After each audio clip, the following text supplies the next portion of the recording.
Hello friends, अस्सलाम वालेकुम and welcome to reality TV. दोस्तों, आज से कई 100 साल पहले एक आदमी फ्रांस में एक किताब लिख रहा था। ये आदमी कौन था ये कोई एग्जैक्टली नहीं जानता। ये कितने 100 साल पहले का वाकया है ये भी किसी को नहीं पता। कोई कहता है 15वीं सदी, कोई 16वीं सदी और कोई 17वीं सदी। ये आदमी अपने कलम से जो कुछ लिख रहा था वो इतना कंट्रोवर्शियल हो गया कि आज इस किताब को शैतान की किताब कहा जाता है। कहते हैं कि उस आदमी को शैतान ने अपने कब्जे में लेकर ये किताब लिखवाई थी, यानी इस किताब को शैतान ने लिखा था। इस अजीब किताब का नाम ग्रैंड ग्रेमोयर है। दोस्तों, ये किताब यरूशलेम के पास कहीं से दरियाफ्त हुई थी। इसको हिब्रू लैंग्वेज में लिखा गया था। किसने लिखा कोई नहीं जानता।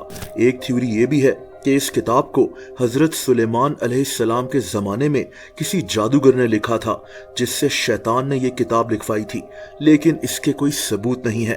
बहरहाल यहाँ सवाल यह है कि इसको शैतान की किताब क्यों कहा जाता है।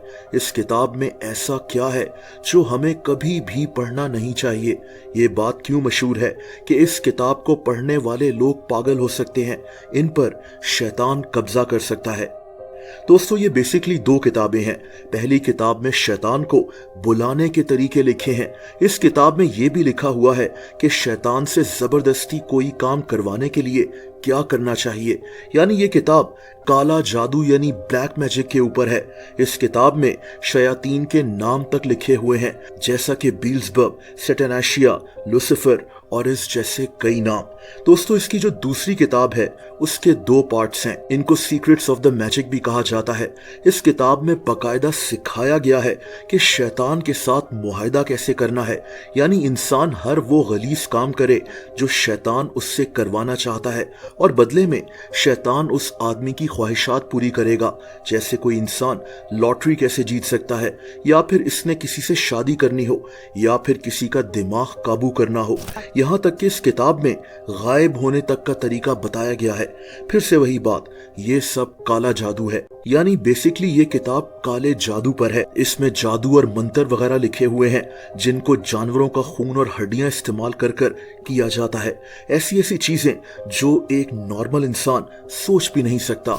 एक ऐसा अमल जिसमें इंसान इंसान नहीं रहता बल्कि उसको हैवान बनना पड़ता है। दोस्तों, तभी कहते हैं कि इस किताब को पढ़ने वाले कई लोग पागल हो गए थे, या फिर ये ऐसी हरकतें करते थे जैसे इन पर किसी शैतान का कब्जा हो गया है। आज कैरेबियन और लैटिन अमेरिका के इलाकों में इस किताब की कॉपीज बिकती हैं, जिनको लोग जादू करने के लिए इस्तेमाल करते हैं। क्या ये जो कॉपीज हैं ये ओरिजिनली वही किताब है जो असल में दरियाफ्त हुई थी? हो सकता है कि नहीं।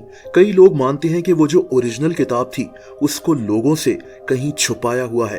बहरहाल दोस्तों, ऐसे कई केसेस सामने आ चुके हैं जब लोग ऐसी किताबों में पढ़कर अपने होश में ही नहीं रहे। ये किताब हो या फिर कोई और ऐसी किताब, ऐसी किताबें हमें सिर्फ और सिर्फ अल्लाह ताला से दूर करने का सबब बनती हैं। द ग्रैंड ग्रेमोयर नाम की इस किताब को दुनिया की सबसे खतरनाक तरीन किताबों में से एक कहा जाता है। दोस्तों, अगर आप मुझे इंस्टाग्राम पर फॉलो करना चाहें तो उसका लिंक नीचे डिस्क्रिप्शन में मौजूद है।